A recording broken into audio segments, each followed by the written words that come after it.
Mango SeaMoss Gel. It's yummy. It's like applesauce. Yes. Yes, first you want to wash and rinse your sea moss. You want to rinse all that gook off and get it prepared for your next step. Fill it with water in a closed container.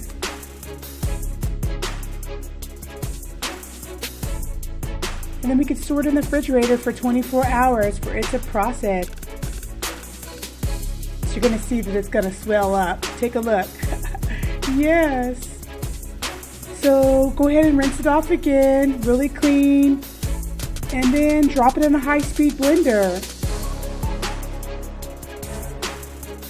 Yes, and then here we have our mango. Cut it up and add it to the high-speed blender with the sea moss in it. This is going to be yummy.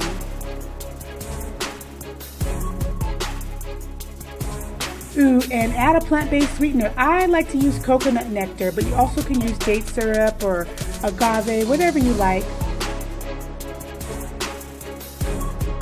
Add water, and I like to use coconut water.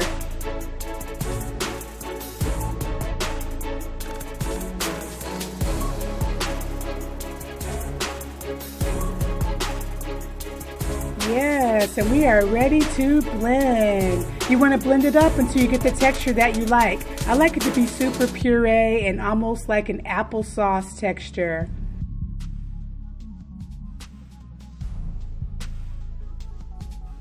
There you have it. It's done. Boosh.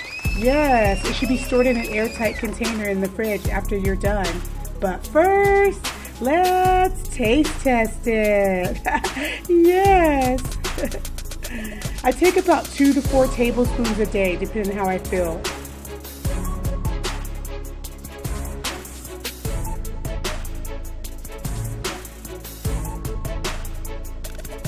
This is your mango SeaMoss Gel, and it's ready to go. So pat yourself on the back and then store it in the fridge for future use.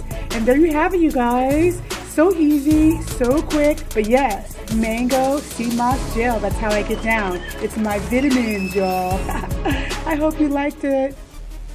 Oh, don't forget to subscribe, like, and share, and also hit the notification bell so you can know when I have more to share. Let's live long and prosper together. I'm Caligurl, and it's my plant-based lifestyle. Deuces. Yes.